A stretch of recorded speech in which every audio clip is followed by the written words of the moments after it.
Tumataas ngayon ang bilang ng mga insidente ng grass fire sa Zamboanga City dahil sa El Nino.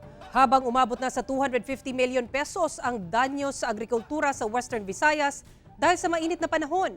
Alamin natin ang detalye sa live report ni Krisa Dapitan ng GMA Regional TV 1 Mindanao. Krisa?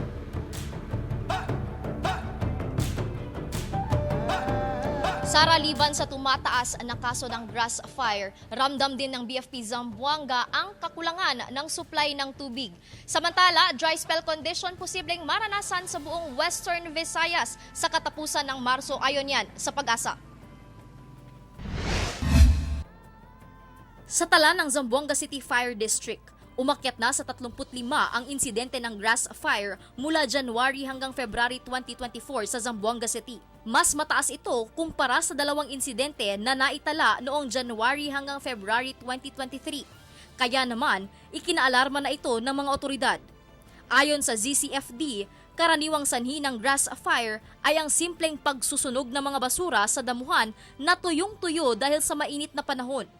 Pwede umanong kumalat ang apoy lalo na kung medyo malakas ang hangin. Maliban dito, malaking hamon din sa mga bombero ang kakulangan ng supply ng tubig sa Zamboanga City dahil sa epekto ng El Nino. Kaya umaasa lang daw sila sa rasyon ng water tankers na galing sa mga pribadong ahensya para madagdagan ang kanilang supply ng tubig sakaling may sumiklab na sunog. Tinatalakay na rin nila sa Zamboanga City Water District ang mga pwedeng gawin kung kakailanganin ang mas maraming tubig.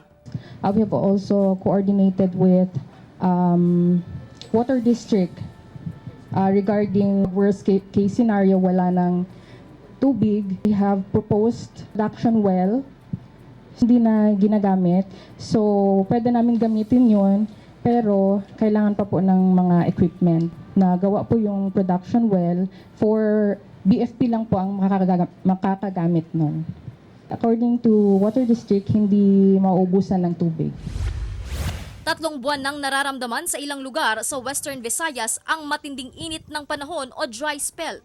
Ibig sabihin, nararanasan sa buong rehiyon ang way below normal rainfall amount.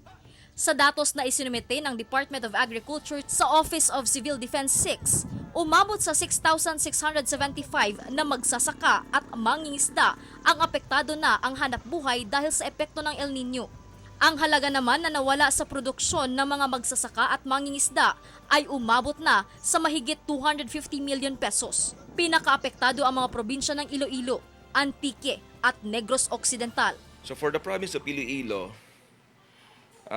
it has already experienced a significant damage, worth 135 million pesos in losses across 9 towns, affecting 3,458 rice farmers. In Antique, the losses amount to 102 million pesos in 14 towns, impacting 2,845 rice and corn farmers. In Negros Occidental, there are reported damages of 12 million pesos across 7 cities and towns, affecting 372 rice farmers.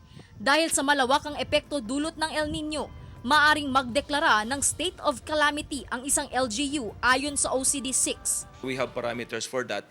They can declare state of calamity when the trigger point has already been reached. So a certain percentage of their population must experience that condition before they can declare state of calamity. Upang ma-assess ang epekto ng El Nino, nakatakdang magpatawag ng emergency meeting ang Task Force El Nino sa susunod na linggo. Magbibigay rin ng emergency relief and assistance sa agriculture sector at magsasagawa ng community education kung saan tuturuan ang mga residente ukol sa water management. Kahapon, naitala ng Pag-asa ang 36 degrees Celsius ang maximum heat index sa Iloilo City at posible pa itong tumaas sa buwan ng Marso. Ayon sa Pag-asa, nakatakda ring maranasan ng dry spell condition sa Western Visayas sa katapusan ng Marso. End of March 2024, kin-expect nato ng aton nga condition diri sa Western Visayas is mapaidalong kita sa may dry spell condition. So din ang province kang Antique, Capiz, Iloilo and Guimaras will be under the dry spell condition and Negros Occidental will be under the drought nga condition.